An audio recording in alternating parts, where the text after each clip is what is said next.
ఏది అయినా ట్రై చెయ్యి ఆచి చికెన్ మసాలా. ఆచి chicken masala.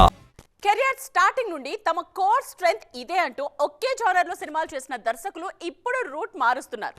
Pan India trend లో సర్వైవ్ అవ్వాలంటే కొత్త కథలు ట్రై చేయాల్సిందే అని ఫిక్స్ అవుతున్నారు. ఇన్నాళ్ళు ఇండియన్ రూటెడ్ స్టోరీస్ మీద ఫోకస్ చేసిన జక్కన్న లాంటి వాళ్ళు కూడా ఇప్పుడు స్టైల్ మార్చి గ్లోబల్ కాన్సెప్ట్ కు ఓట్ వేశారు. దీంతో మిగతా దర్శకులు కూడా ఇదే ట్రెండ్ ఫాలో అవుతున్నారు. ప్రెజెంట్ అల్లు అర్జున్ హీరోగా గ్లోబల్ మూవీ రాకను రూపొందిస్తున్న అట్లీ ఈ ప్రాజెక్టును తన రెగ్యులర్ స్టైల్ కు భిన్నంగా ట్రై చేస్తున్నారు. అట్లీ ప్రీవియస్ మూవీస్ అన్ని రివెంజ్ యాక్షన్ డ్రామాలే, కానీ బన్నీ సినిమాను మాత్రం ప్యారలల్ వరల్డ్స్ నేపథ్యంలో ఫ్యాంటసీ కాన్సెప్ట్ తో తెరకెక్కిస్తున్నారు. మరో సెన్సేషనల్ డైరెక్టర్ ప్రశాంత్ నీల్ కూడా అప్ కమింగ్ మూవీ విషయంలో రూటు మార్చారు. కేజీఎఫ్, సలార్ సినిమాలను దుమ్ములో, బ్లాక్ టోన్ లో చూపించిన నీల్ ఎన్టీఆర్ సినిమాకు కొత్త స్టైల్ ఫాలో అవుతున్నారు. ఈ మూవీని క్లాస్ స్టైలిష్ యాక్షన్ ఎంటర్టైనర్ గా ప్లాన్ చేస్తున్నారు. ఎక్కువగా హ్యూమన్ ఎమోషన్స్ నేపథ్యంలో క్లాస్ ఫ్యామిలీ డ్రామాలు రూపొందించే త్రివిక్రమ్ కూడా కొత్త జోనర్ అటెంప్ట్ చేస్తున్నారు.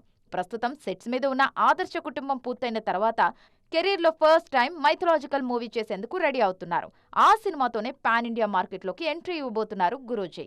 వరుస ఫెయిల్యూర్స్ తర్వాత గ్రేట్ డైరెక్టర్ శంకర్ కూడా కొత్త దారిలోకి వచ్చేస్తున్నారు. ఎక్కువగా కాంటెంపరీ ఇష్యూస్ మీదే సినిమాలు చేసిన శంకర్ నెక్స్ట్ మూవీని పీరియాడిక్ జానర్ లో ప్లాన్ చేస్తున్నారు.